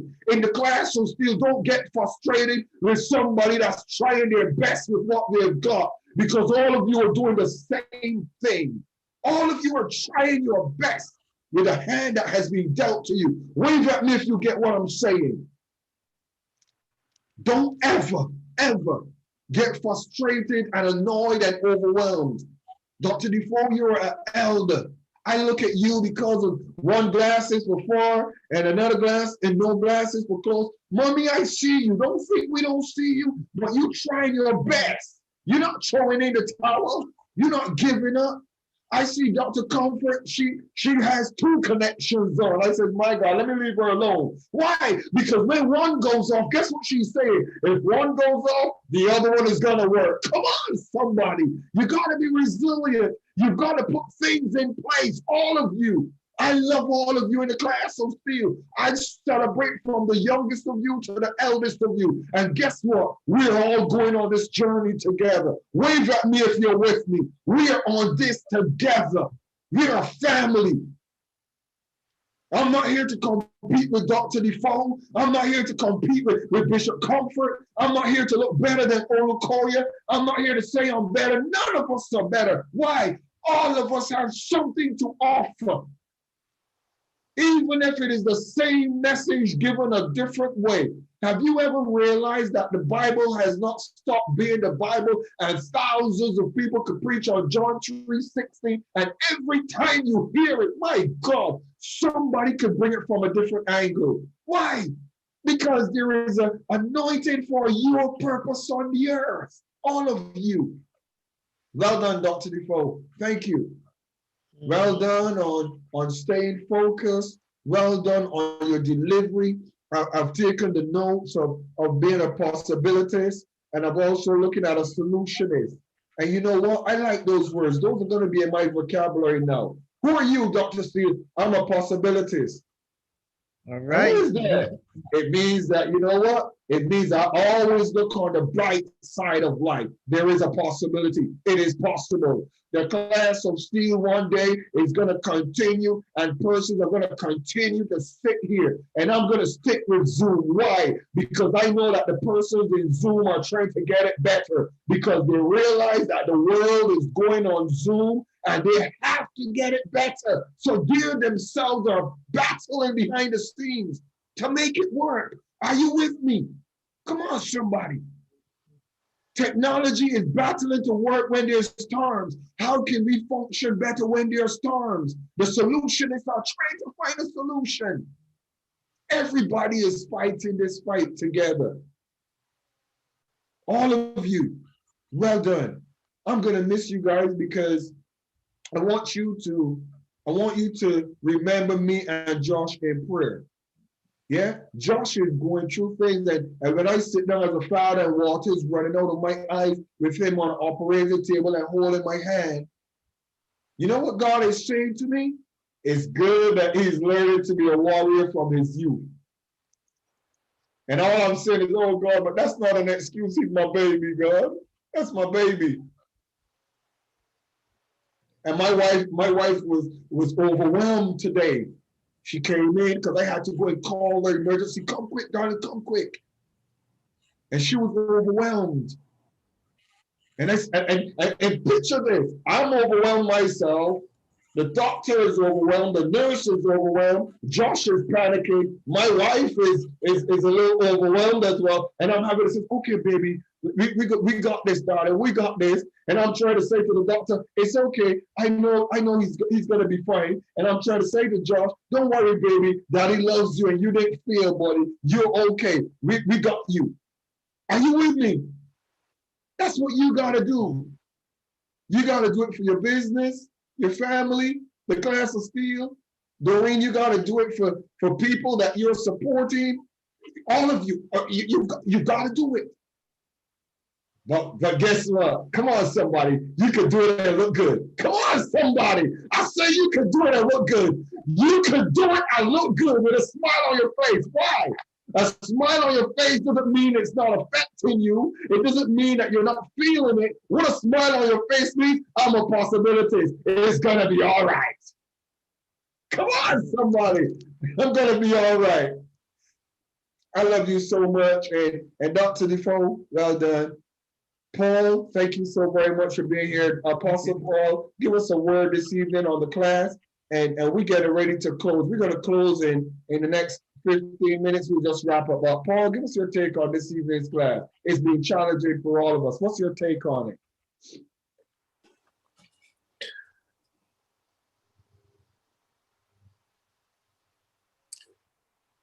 Good evening, everybody. The highnesses and all. The bishops, the mentor Bishop Steele, thank you for this opportunity. In fact, what we received today is mind-blowing. There are a lot of it we have been living, but we didn't know that most of these things actually contribute to who we are today.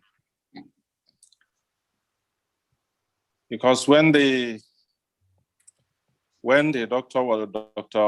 Defoe was speaking, I took some notes. She mentioned some certain words.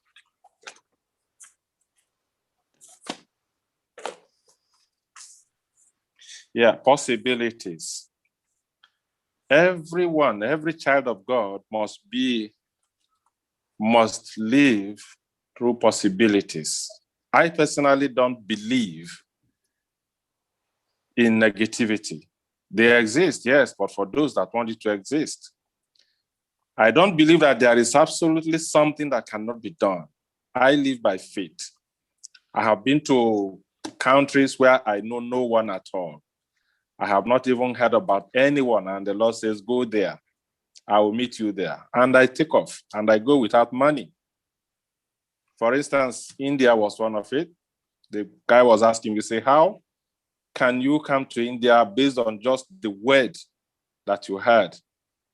I said, yes, that is how I walk. I only hear the word, and I go to where I'm asked to go. Possibilities do abound. But as children of God, we live in the realm of possibilities. We make sure that there is absolutely nothing that is impossible. I like the way she presented the whole thing. In fact, it's like she's building a new, how do I put it? Is it a new canoe or a new house? She is building a new house. And we are in that house. Because I have learned a lot of things today, like the comparison trap, that area. A lot of things that we overlook that actually can take us to places. Well, let me not delay the class too much. Dr. Defoe, I say thank you very much on behalf of the class of Steel. You did a great job, and may God bless you. Thank you. And I pray that the Lord will continue to give you wisdom and continue to grace you, more grace to your elbow that is already greased. Thank you very much, and God bless you. Thank you so much, Your Excellency Paul. Thank you. Your Excellency Daniel Sapporo, what is your take this evening on the class? How has it been for you, Reverend Daniel? Yeah. Thank you very much, Your Excellency Bishop Steele, for giving me this opportunity. Obviously, what I got from Her Excellency Defoe's lecture is really cannot be fathomed, cannot be quantified. You know, when we think about failure, I know that somebody like me, I don't like failures. And anytime I fail, I would think that the world has collapsed on me. But tonight, I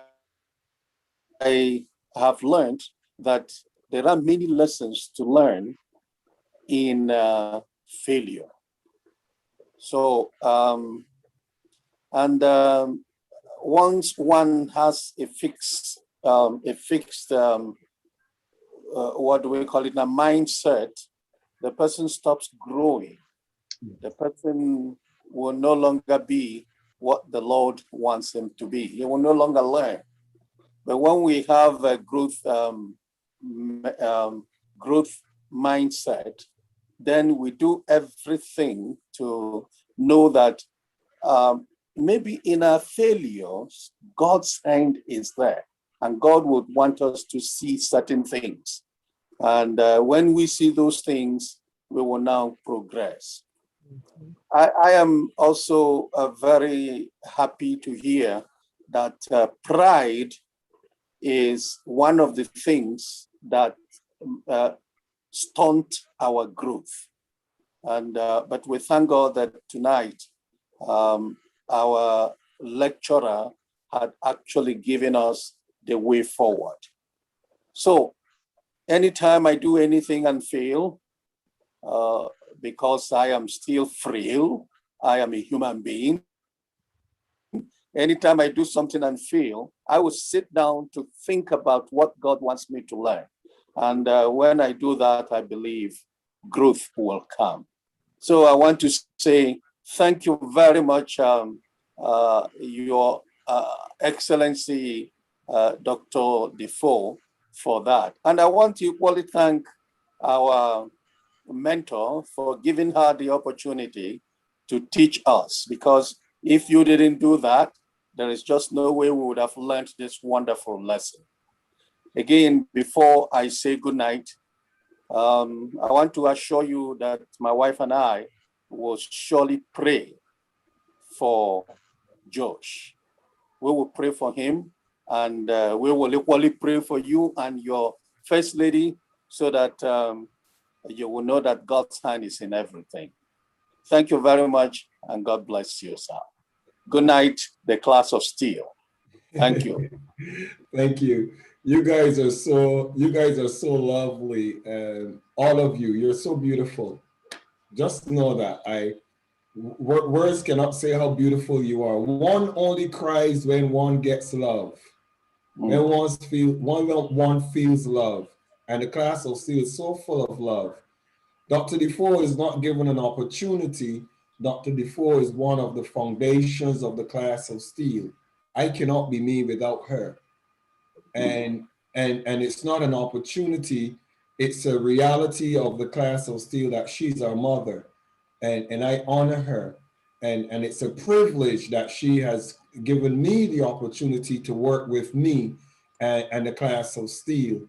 And whenever she wants, she doesn't even need permission to come into the class or to ask me to share. She just has to say, Dr. Steele, it's my turn tonight. I said, okay. Because she's a wonderful soul. She's a wonderful soul. Dr. Defoe, I convey the thanks and I support and endorse the thanks of the class to you, Dr. Defoe. Thank you. Thank you.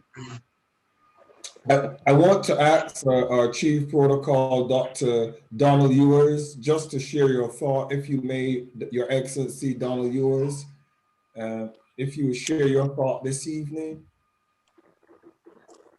Yes, and good evening, sir. Good evening. And Your Excellencies, Dr. Defoe, it was really a privilege to hear such wonderful teaching direction. But my little thought I would just quickly sum up is that the mindset, how do we manage our downs, maybe our disappointments or failures. And sometimes there are things that happen to us that we are human beings. For example, I've always said to you, I feed the homeless for the last 13 years in the City of London, in the West End. And I remember when I was winding down and decided to move from London and now live in Birmingham, in the Midlands, a pastor friend of mine said, "What is your legacy you left behind? Feeding the homeless." No, that nearly killed me. I went to bed and I pondered on that word. What is your legacy? It was a negative quotation to me. Why would you want to ask me feeding the homeless I said, I'm no longer doing that. That was a journey. I come to a closure. I've moved on. And sometimes words are very powerful when people say things to you and you're a human being. And that word really bothers me because it made me almost feel like a failure. Oh, you did 13 years of feeding the homeless, and oh, so what next? Who's carrying on? And so we have to develop skills to know how to answer the devil sometimes. For example, when Job was going through, remember Job, for instance, said, oh, tell us what you did, Job. You must have done something for you to come to this stage. And so therefore, Job said, even the wife said that. And Job said, you speak like one of the foolish ones. So you will have foolish people around you will say silly things. And if you don't have the strong mindset in the Lord, it can knock you and it can throw you. However, that catapulted me into another dimension. Here I'm in the class of steel. God is making another direction. But sometimes when the devil wants to tempt your minds into spirit of confusion, and remember the Bible says God is not author of confusion, the mind has to be a powerful thing because the devil can knock you. So you're teaching in how to handle, giving us tools, giving us skills, giving us the right direction to handle the devil when disappointment comes, when failure comes. How do you handle it? How do you manage it? How do you grow? How do you move on? How do you develop? And I thank you, Dr. Defoe, for some of the things that you've said and help me to grow stronger, help me to look on it in a different angle, help me to look at things that we don't understand. But as we grow, as we take it another step, as we look at life, nobody knows what tomorrow holds. I mean, the class of steel was birthed out of the pandemic. I'm sure, Dr. Steele, maybe you had the thought, maybe you had, but through the pandemic and COVID-19, this is how the class of steel developed. Somebody was saying with the Zoom technology has become a billionaire complex now out of the shutdown. When Zoom when they started Zoom, it was a very small little minute business struggling. But now God has turned it around to become a billion-dollar business. So nobody knows where things can go. Nobody knows another year's time with the class of steel where we will be.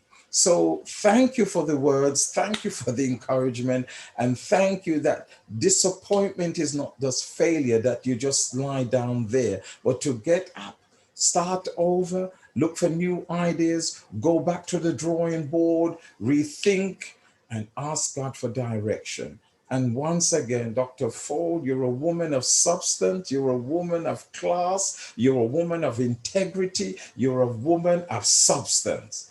And I admire my mama for the class of steel, that you're there and to protect us and to nurture us as a mother, as an auntie, as a friend, grandmother. I don't know your background with children, but yes, you could be adopting us anyway. So you are a grandmother and a mother. So thank us for the mother of the class of steel. Heaven bless you, Mom. Thank you. Thank you. And he's going to be in Dubai to give you a hug. And he's a big, tall guy too. So he's way up there. God bless you, Your Excellency. Bella, how has it been for you this evening, my dear sister? How has it been? And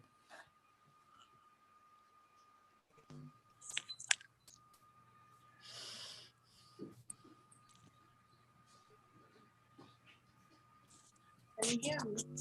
yes, we can hear you.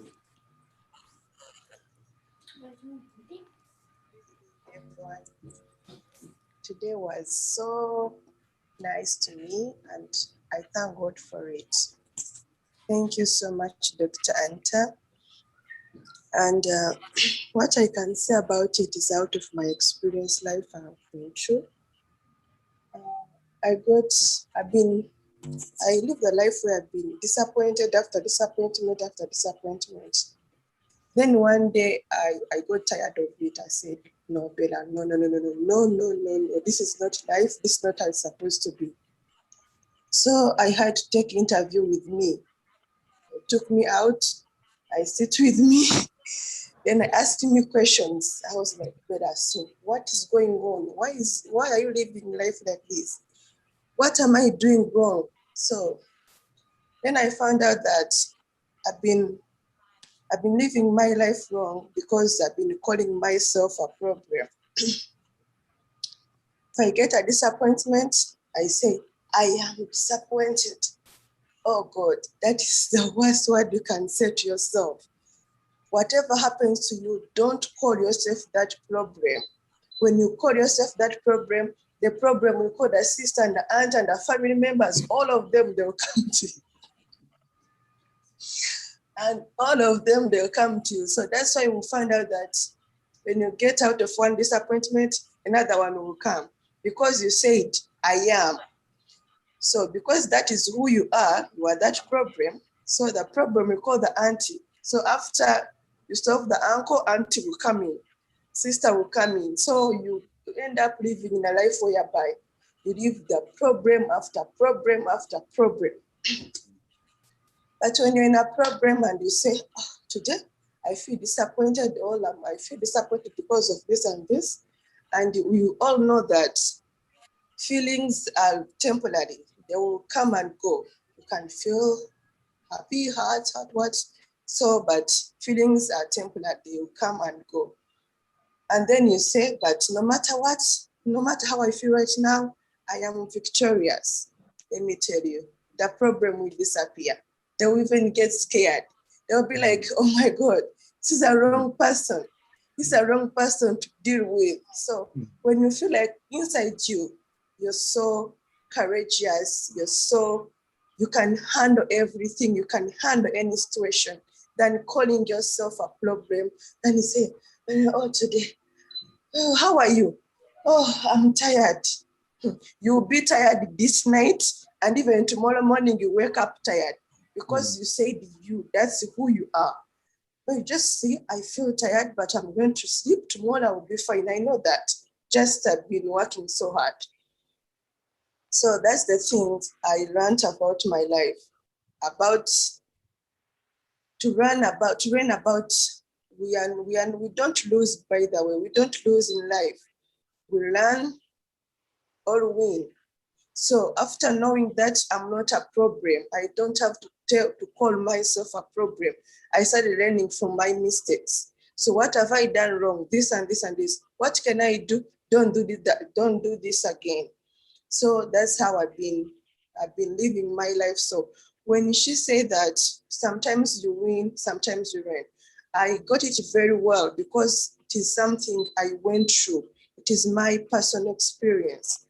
When the time I stopped calling myself my problem, myself that, oh no, I've lost this, I've lost that, I've failed.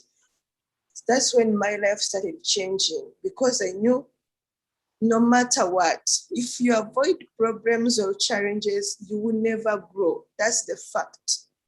You will never grow. If you want to grow, face the challenge, face the problem. That's it. If you're on the same level of life has levels, you cannot go to another level before you win this one you are on. And before you win, you have to challenge. Even the classes, when you've been at school, at the end of the year, you have to go to exams. They give you papers and papers. You have to win to go to another class. No matter how much you try, if you don't win, you are not going to go to another level. That's the fact of life. Life has no shortcut. Just because you have tried so much. No, try again and again until you win. If you don't win, you're not going anywhere. And life doesn't know about your age.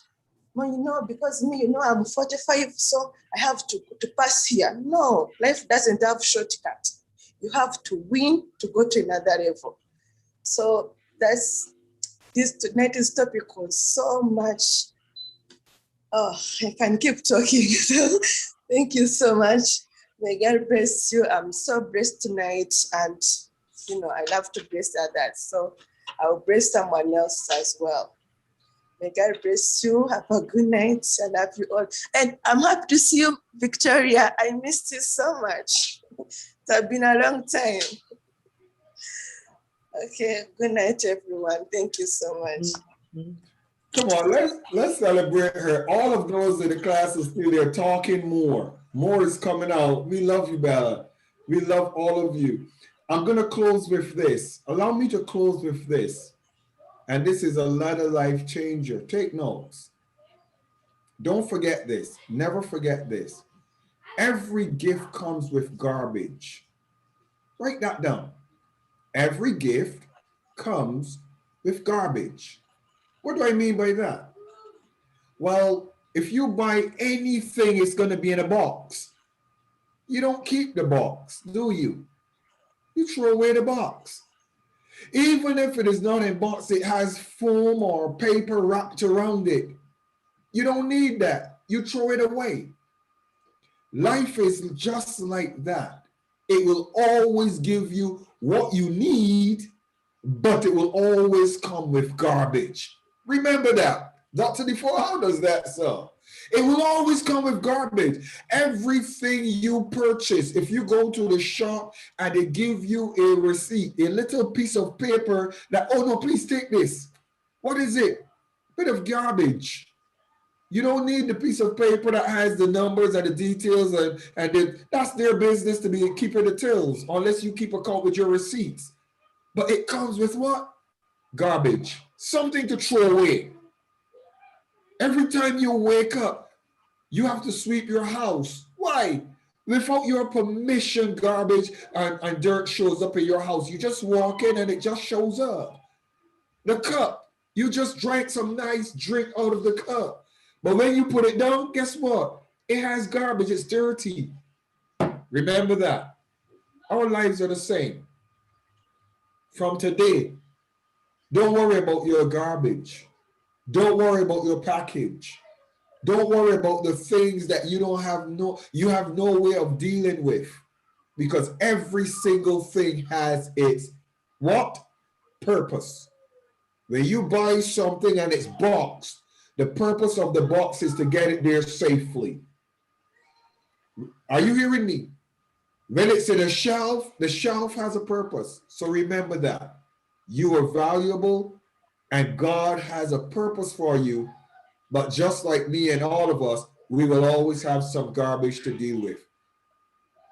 Good night and God bless you guys. Have a fantastic weekend.